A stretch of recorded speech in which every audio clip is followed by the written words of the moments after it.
VIVAAN. I couldn't stand to be in the city anymore. Everywhere I turned, I felt there were signs of my failure. I couldn't go near the neighborhood where my office was located. The area, the restaurants, everything reminded me of those hopeful days when things seemed so promising. I avoided Mira, barely able to take in that brave smile masking the devastation she must have felt. Honestly, if I could have, I probably would have run halfway around the world again. But I couldn't afford that plane ticket to the next state, never mind traveling abroad. But I still had my car and I could still buy petrol. For a little while longer, anyway, I slid into my faithful vehicle and started to drive. As the tall building of Pune shrunk in my rear view mirror, I began to breathe a little easier. I didn't know where I was going, but I did know I couldn't turn around and go back anytime soon. It wasn't until I was passing by buildings on either side of NH48 that I was starting to get a sense of where I might be going. It wasn't a deliberate trek, but more of a pull like I was being drawn to a certain region. The pull started to get stronger as I turned onto SH65 and saw the Siddhivinayak hospital. Memories rushed at me. This wasn't the hospital that Meera was taken to when she had car accident, but the building reminded me of those horrible, terrifying days. I kept driving, pushing my car, seeking open spaces.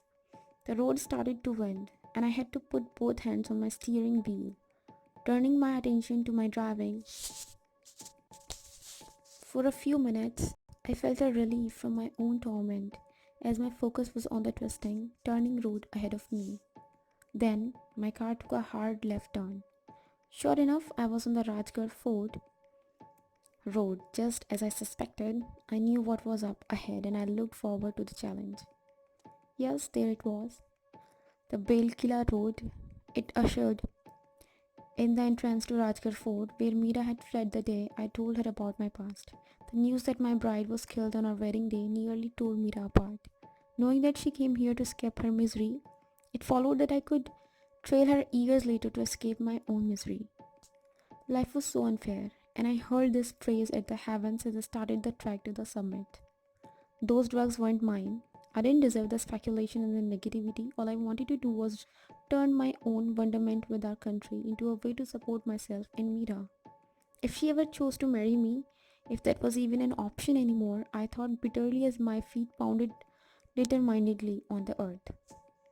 The open green fields soon dissolved into a considerable hike, and at the pace I had set, my lungs started to burn with the effort to took to the ascend the Muramba Devi Dongar Hills. Looking up at the steep incline ahead of me, it wasn't hard to see why this fort was difficult for enemies to attack. Captured? Yes, it fell, but not without a struggle. I wished I had the fortitude to fight the injustices against me, but I toppled with very little effort. Perhaps I wasn't strong enough. Maybe I didn't really want to succeed. These thoughts taunted me as I rushed up the path. At times, I felt like I was fleeing my very failure, running away from my shame, and for a few footsteps at a time, I could escape. My mind refocused on other things. Meera's beautiful face, Kabir's smile, the day he opened his own cafe. My thought would settle on happy thoughts, and I could feel a few heartbeats of relief. But then the burning in my lungs would be too much, and I'd have to stop to catch my breath. And like an enemy catching up with me, my disgrace, dodging me this whole time, would catch up and nearly overwhelm me. My mind would taunt me with other images as I sat there gasping for breath. The white, carefully constructed walls of the jail cell I was unceremoniously thrown into on the first day of Musafir's premiere tour especially taunted me.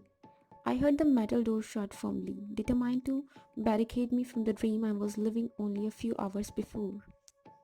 That long, horrible night, I lay on a thin mattress on a concrete bed in the jail, miserably curled into myself. I was so distressed after being caught with drugs that weren't mine. How did that happen? I asked myself again for the 100th time. I hated feeling helpless, but that was how I felt that night. I was stripped of everything, from my own clothes to my dignity. As the weeks went by, the only plausible explanation was that Sridhar must have slipped the drugs into my bag. At first, I dismissed the thought because it was so unfair to accuse another person of something they didn't do, even if the accusation was only in my mind. But his name continued to persist in my heart, and the more I thought of it, the more I was convinced that it must have been Sridhar. He watched me being accused of something I didn't do, and left me to pay for his crime. What was my crime? Not taking my sachet with me when I left the bus? Stupidity, nothing more. Part of me wanted to verbalize the accusation and call the police, but what purpose would it serve? Really? It would only keep my name in the newspapers.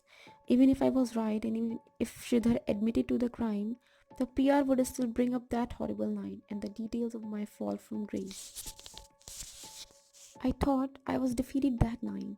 I didn't realize I could fall further from grace. But I could, and I took my beloved Mira with me as I tumbled downwards, misery pressed against me, heavy hands pushing and pulling as I struggled for every breath on the path to Rajgarh Fort. Finally, I crested the summit, my thighs burning with the effort of my half spring up the steep slopes. Maybe at the top, I thought I would see clarity in the thin air.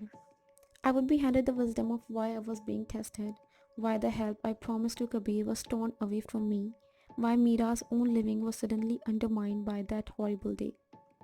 If I thought it was going to come as I stood, vulnerable in front of the fort gates, I was wrong.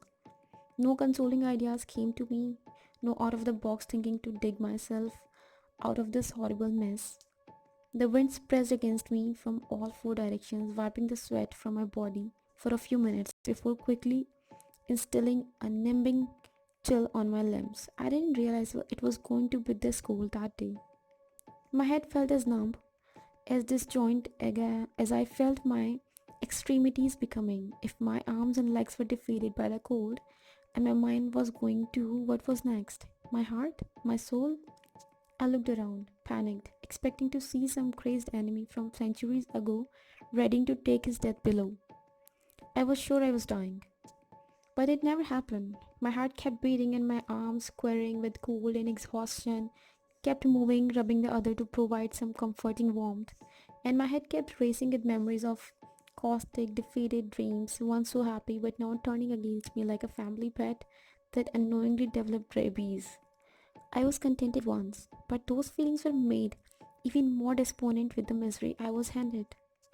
Slowly, I made my way to Chor Darwaza, the very same path that I knew Mira attempted that day, and she failed, falling down the steep stairs, almost losing her life.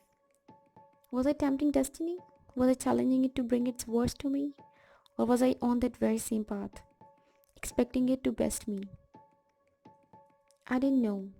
My legs were shaking with fatigue as I pictured Mira's tiny feet climbing the same steps. She told me later she climbed quite a way before she realized she was wrong to run away, and she turned away to come back to me. I felt like I could touch heaven from there, she told me in the hospital.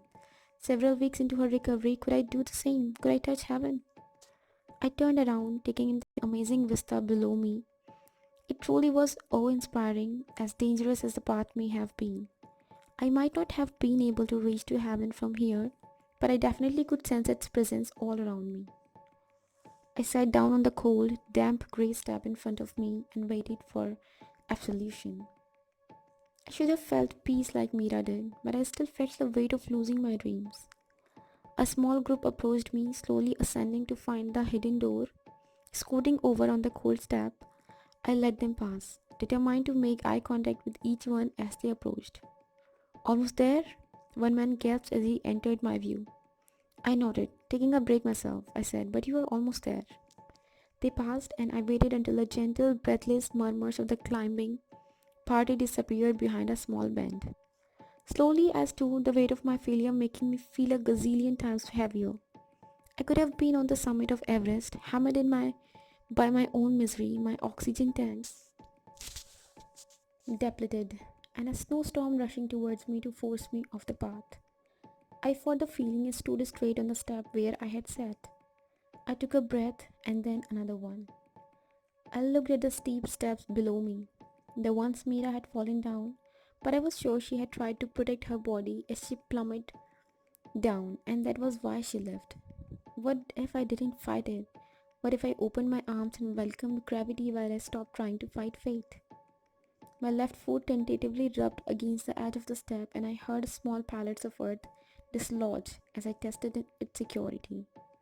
Although the path down looked straight and sure, I knew my own path was forking. Nobody would think it odd if I fell, tumbling down from the heavens I nearly touched. I could follow that route, or I could cling to the rail and inch my way down the slope again. But where would that path lead me? Would destiny turn once again and allow me a happy ending? Or was the safer path down the hill going to end in even more misery? My cheeks were stinging with the tears streaming down my face as I made my decision.